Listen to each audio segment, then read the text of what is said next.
Hi, welcome to December's Extreme Productivity Experiment. This one is called Family Guy and is all about what's it like being a parent to a very young child and how does that affect your productivity.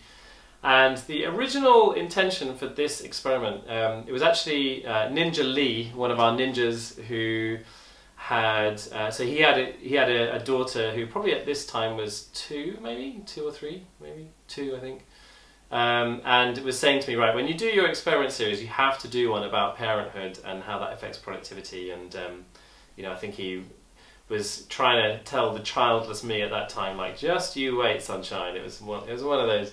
And so in the original schedule for the experiments, this was going to be about, I think it's going to be April or June or something. It's going to be much earlier, and it was going to be me shadowing people who were parents. So at this point, I didn't have a kid. And the idea was I was probably going to live with my sister for a couple of weeks, and just if she got up in the middle of the night with her daughter, I would get up and help her with the feed or whatever, and then just see what I was doing, see how I was working on the sort of 9 to 5 off the back of that, and see the cumulative effects of sleep deprivation, all that sort of stuff. And then quite early on in the experiment series, we found out that my wife was pregnant, and it was like, okay, so I can move this around and do this for real for me. I don't have to go and shadow anybody else. So we moved it to, I think we originally moved it to November, and he was due.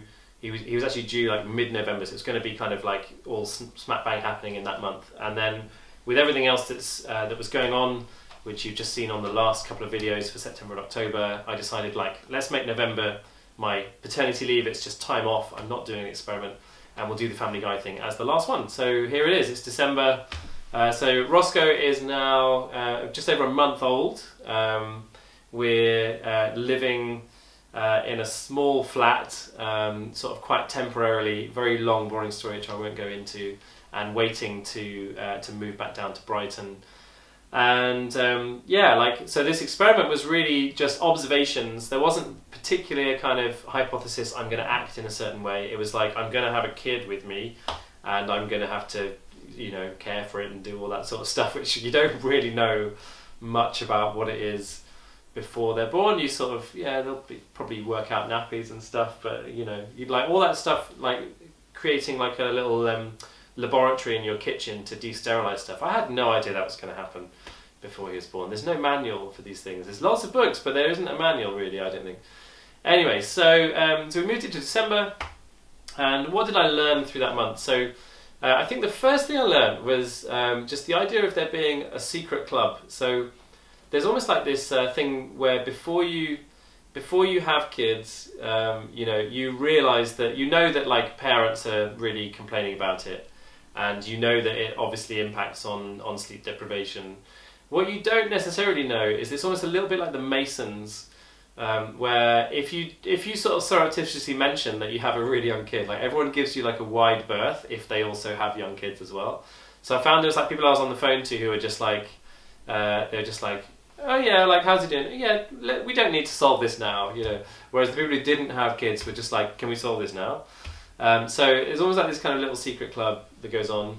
The other main thing that I wouldn't say I learned, but more a particular assumption that I had was very much confirmed, is how sleep deprivation plays a role in your attention and in productivity. And yes, it was as bad as I expected. It was probably a bit worse in some ways. That kind of first couple of months, and they're just like waking up all through the night, and you just feel like after about 4 or 5 days, you just feel like you're in this kind of weird foggy tunnel. And that you just can't remember the last time you had a full night's sleep or a proper night's sleep, and you just feel like you're constantly just kind of, you're getting up in the morning and having coffee and just trying to survive, sort of thing, So that was certainly all, as expected. And aside from all of the very wonderful things that go with being a new parent and all the the ridiculous level of kind of learning, I remember the sort of first day that Roscoe was out of the incubator, and they just kind of gave him to us. And they're like, yeah, put some clothes on him then. And we're like, oh, you just don't know. You're like, oh, do I put a vest on first? It's all new and weird and whatever. But you pick it up all very quickly. So those of you who are expectant parents, don't panic. It's all fine. It'll all be fine. So yeah, so those are I guess the sort of productivity learnings around that. Like obviously in the latter part of November I was on maternity leave anyway, and I think one thing that was really useful was just the idea of being able to split. I have a lot of control really over my own time and space, so I spent a lot of time sort of working from home rather than doing a lot of commuting, and just sort of just managed to sort of manage my lifestyle a bit more around that stuff than I would perhaps usually.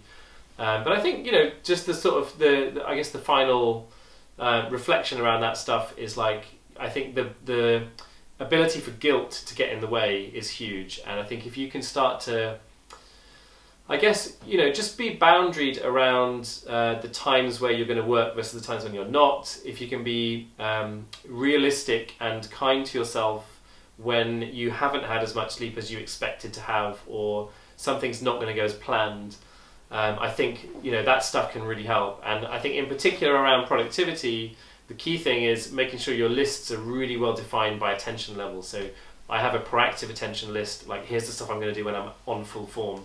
Not much that's going to get done in that first month of being a dad. I have an inactive attention list, which is here's all the stuff I can do half in my sleep. Guess what?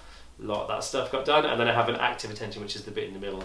So having having your work chunked down into those 3 levels, and spending a lot of time coming back to yourself and just going, right, like, am I feeling really alert now?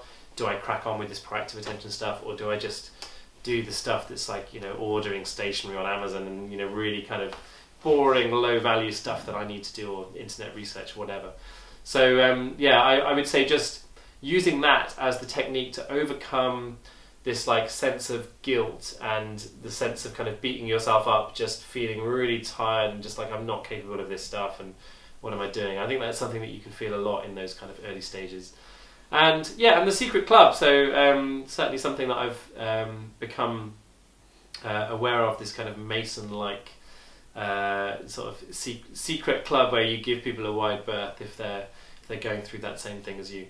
So that was Family Guy. I'm going to do a final video which will just be reflections on experimentation, on the whole series of productivity experiments, the habit experimentation approach that I've taken to all of this stuff, and just my overall reflection. So this is me looking back on the year 2013. That was December of 2013, and we're now sat here in 2015 with me reflecting back on it. So just making that clear for those of you who are kind of coming into the series halfway and not quite sure where we are in time and stuff.